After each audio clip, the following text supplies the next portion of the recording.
On March 28th, 2007, he suffered a severe anoxic brain injury due to a drug and alcohol overdose.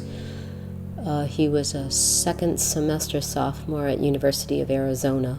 He ended up in a coma. He was literally dead on arrival when they got him to the hospital. Josh was in ICU at University Medical Center in Tucson for 30 days, fighting for his life, and then he stabilized.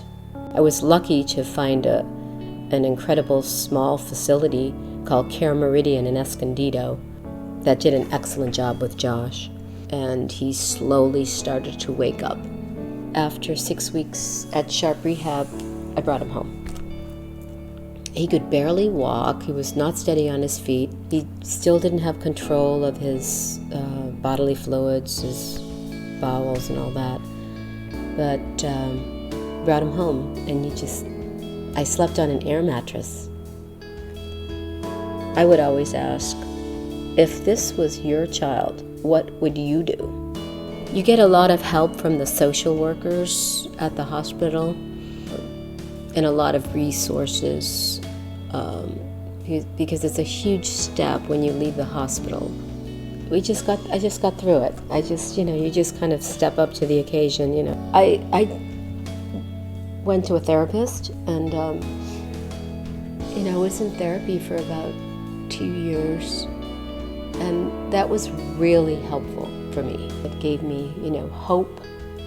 Counseling, therapy, music. I'm a musician. I love music, so I play the piano. I'm a pianist. I perform once a month in a coffee house. You just keep living. And I'm a busy person. I have a business, so that gets your mind off of everything. There's a lot of people that are dedicated and caring and open. So there's always somebody to talk to, and I think that helps. You need to go out, you need to walk, you need to do exercise. Whatever works for you, whatever you like to do, you need to continue to live.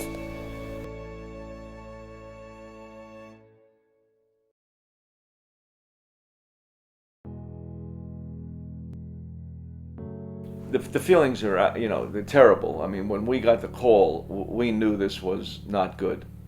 And then as the stages went on, when Allie was awoken and then going to the next level, I think I felt like I was moving towards some form of realization that, my God, this is pretty serious. It's going to change our life. There's these stages that you go through. There's, the anger, the sadness, and you finally try to get to realization. You try to get to acceptance. It took a long time for me to get through all those. This is stress on steroids. So whatever you believe that you know about reducing stress, multiply it by 5 or 10 and do it.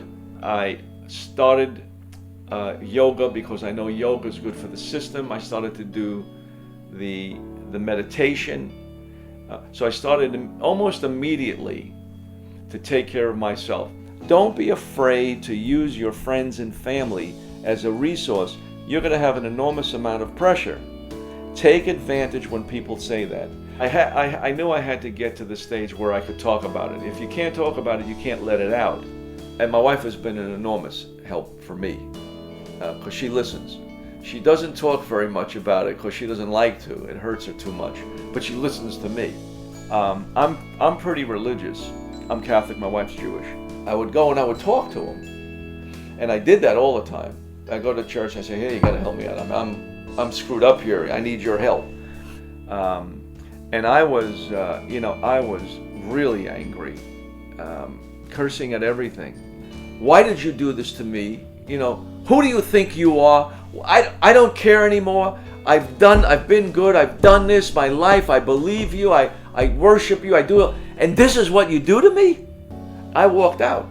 Now, I quit going to church, and I went to confession because I had to get off my chest the anger I had, and I look up and thank him. Hey, I'm cool. I'm in a good place now. I knew we would work this thing out. And then I know he looks down at me and he says, "All right, good, I'm cool with you too." So the religion was a great help, and still is. When you have a problem, you should go deep, and look at what your God would say to do. What would he want you to do? I don't care if it's Muhammad or Buddha or Christ or I don't know, whoever it is. Would he want you to be angry and hurt people? Would he want you? No, of course not. Would he want you to be sympathetic, compassionate? Yes. Do it.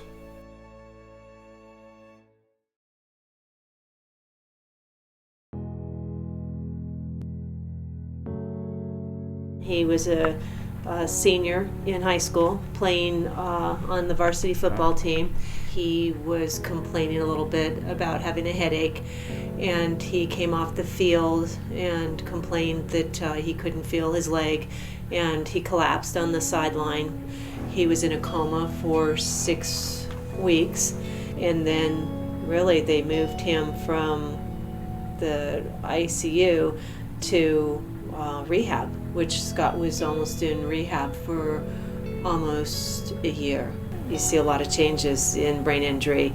The doctors told us initially to pull the plug, and we got a second opinion. A lot of things are thrown at you, from the doctors, from the social workers, from your family members, people giving their opinions as to whether or not you should pull the plug and whether or not you should get the second opinion. Your spouse, of course, is right there with you. So I relied on my spouse, and we just keep working with Scott. He didn't help at all, and as time goes on, he's helping a little bit more. There are so many things he can do now that he couldn't do a year ago.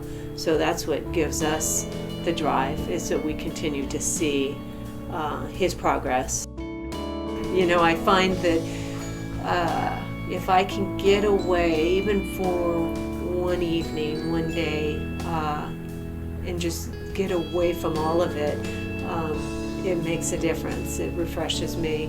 Not having to worry about, I gotta go move Scott, or I gotta give him dinner or whatever. Knowing that the people that you leave your loved one in the hands of are going to be able to take care of him, so that you can get away and enjoy that. There are many resources out there, and so many people don't even know about it. I had a lady that had a son who had a car accident, and for the last 2 years had been solely taking care of her son, no nursing help or anything. And I'm like, well, gosh, didn't you know that the state offered this or that? She had no idea. I'm going now Monday through Friday, where he's up really actually at 6, because I have to help get him ready. And he doesn't end until about 4:30 each day. And I think that's what's helping to get him better. I guess I had hope that Scott would come out of it. And I guess the hope, just the determination and hope, is what I continue.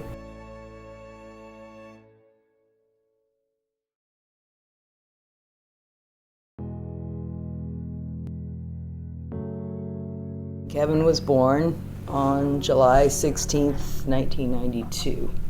So he's currently 18. Before his 3rd birthday, we noticed him, my husband actually noticed, and he said, Rosemary, look, Kevin's shivering. Over the course of the next several weeks, he had several of these shivering episodes. He lived for 11 months in a professional hockey helmet that was specifically designed for him, but he still has daily seizures. And developmentally, he is about 4. We wonder sometimes if we have really coped, and I think it's an ongoing process, because I think back on the little guy that was, I know we're not supposed to say normal, but typical, and all the potential that he had, and that's not there. It didn't work to try to have prolonged conversations with my husband, because he would reach a place of maximum fill, I guess. And so I would need to talk to girlfriends. My girlfriends were the best. I think I would be remiss if I didn't mention the role of antidepressants in all this. And I am by nature one who doesn't like to ask for help, and certainly was very resistant to starting antidepressants despite recommendations from Kevin's neurologist. Made me decide that yes, it's perfectly normal to be sad when your kid has a brain injury, but it's not okay to have my behavior negatively impact the rest of the family, because we're basically all dealing with this. So that's when I gave in, and I think it's made a difference. It was important to force ourselves to try and do things that were normal, even though sometimes we didn't feel like it, but to get someone here at the house to stay with the boys so that we could either go out to dinner or go to a movie or go for a walk or go do something that would be normal.